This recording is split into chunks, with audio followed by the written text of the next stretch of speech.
Hi, I'm Jacob Hornberger, Libertarian candidate for president, and this is a post-convention, post-debate commentary on the Missouri and California Libertarian Party conventions.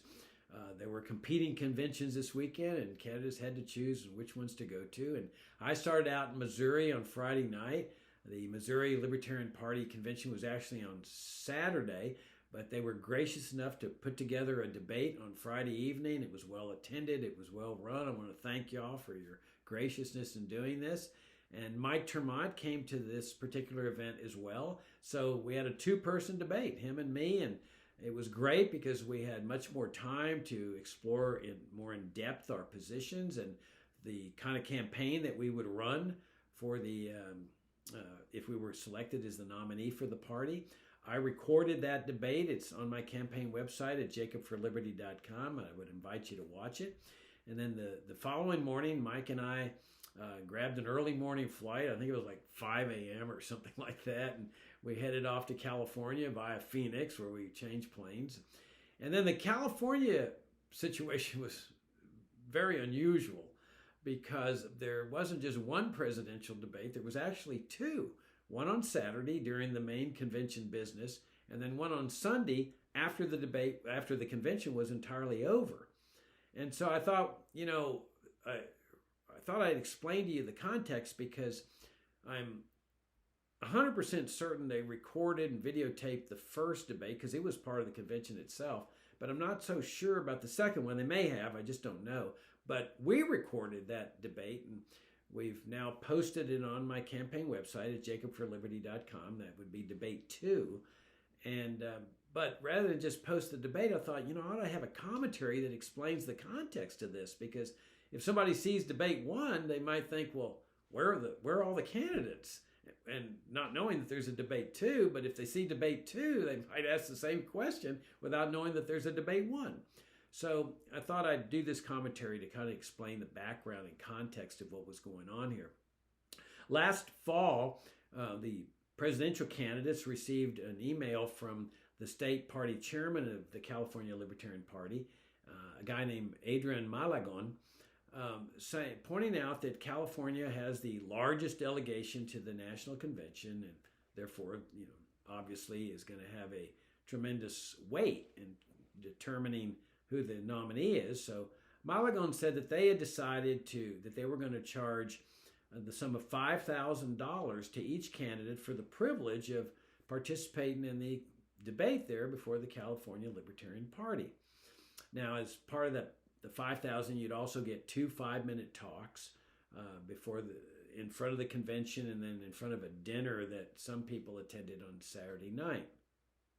And well, I should point out that I did both of those 5-minute talks, and the first one was in front of the convention. It kind of gave why I'm running for this nomination and how my campaign differs very dramatically from the campaigns and the message of my opponents.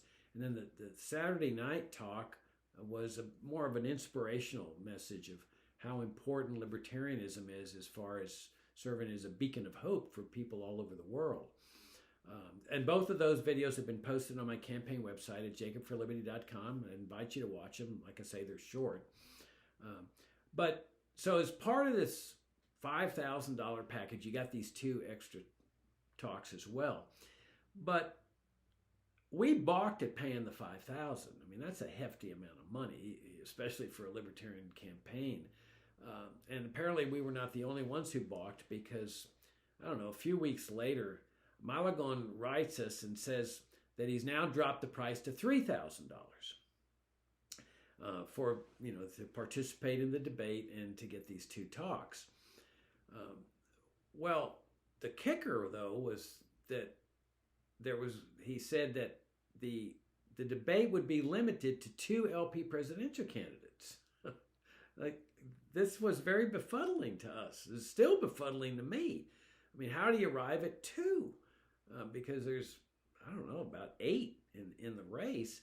And the nominating process is one where, you would want the members of the party to watch all the candidates to see how they answered the questions, what their positions are, their demeanor. So you would think you'd want to debate where everybody's participating. That's been the normal sequence of events. But Malagon said no, they had determined that it would only be limited to 2. So then the kicker, though, was, well, how do you select the 2? And Malagon says, well, the way we're going to select the 2 is it's the first 2 that send us their $3,000, to the state party. The money would go into the state coffers, the party coffers, state party's coffers.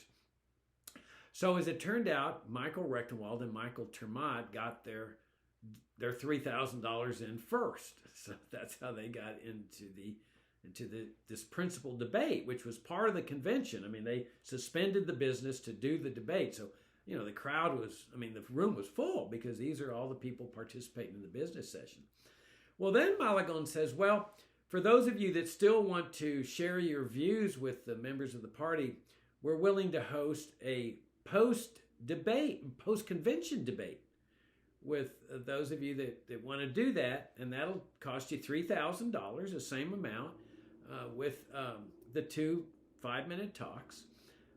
Now, we knew what that meant. After the convention's over, this is like 5:30 on Sunday. People are tired. Many of them have checked out of their hotel rooms at 11 o'clock checkout time on Sunday. They want to get home. And sure enough, as it turned out, the debate number 2 was, it was nicely attended, but nothing like the convention. It was clear that a large number of people had gone home, and understandably. So my campaign manager writes Malagon and says, can you give us a discount on this, given the fact that this is after the convention and a lot of people will have gone home? And Malagon said, absolutely not. You want in, you pay your $3,000. Well, we felt it was important to share my perspectives with the members of the California Party, at least those who decided to stick around for debate number 2. And so we paid the $3,000, and 2 other candidates did the same thing, Lars Mapstead and Charles Belay. So then we learned that Malagon announces that debate number 1 is going to be joined by Robert Kennedy Jr., who is running as an independent, but I'm sure you all know is intimated that he might seek the Libertarian Party presidential nomination. Now, I don't know if he was charged at $3,000, that the rest of us are charged. That was never made clear. And then Malagon announces that in debate number 2, another participant will be the noted and prominent academician scholar Cornel West, who I think is also running for president. I'm not positive of that, I could be mistaken, but I think he is, either as an independent or with some third party. So in debate number 1, you've got 3 people. In debate number 2, you got 4 people. And again, we recorded debate number 2, and it's on my campaign website, and I'd invite you to watch it because something really special happened during this debate. I've never seen it happen. A synergy developed between the 4 debaters. It was absolutely incredible. It was almost magical, where we were laughing with each other, and then the audience got into this, and the debate moderator, Larry Sharp, got into it. And so it was this really special energy that just came about spontaneously as part of this thing. It was a pure, joyful experience. It was a debate, but it was a joyful debate. And I really would invite you to watch this thing. I guarantee you start watching this thing, a smile will break out on your face. And not so much in the first debate. The first debate was staid, formal, kind of dry. But I will guarantee you watch this second debate, man, and it was just pure joy. It was one of the most joyful debate experiences I've ever had. And so I encourage you to watch it. So I just wanted to give you the context, though, so that if you see this debate, you can understand what's going on here. It's that there was another debate and so forth. So this weekend, I'm heading off to Virginia, which is my home state, to their convention in Charlottesville. And that's Saturday morning. And then Saturday evening, I'm driving up to a debate to Harrisburg, Pennsylvania. And then Sunday to New Jersey. So they're coming fast and furious.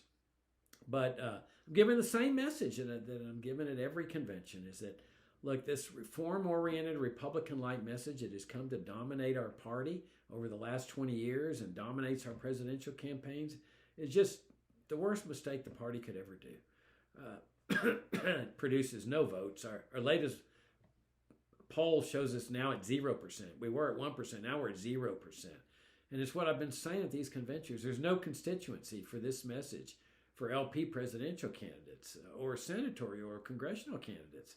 There is in the Republican Party, but not here. And so I'm exhorting party members that, like, if you want a major breakout in votes, there's just one possibility of accomplishing that, and that's to restore the founding, genuine principles of the party and run a presidential campaign in accordance with those principles. So that's the message I'm taking to every convention. So that's my report for this time, and I look forward to giving you more commentaries after more debates and more conventions. But thank you very much for your interest and for watching this video and your support. And I look forward to seeing y'all next time. And I'm Jacob Hornberger, Libertarian candidate for president, and my campaign website, where the debate and my 2 talks are posted, along with a lot of other videos are posted at jacobforliberty.com. Thank you very much.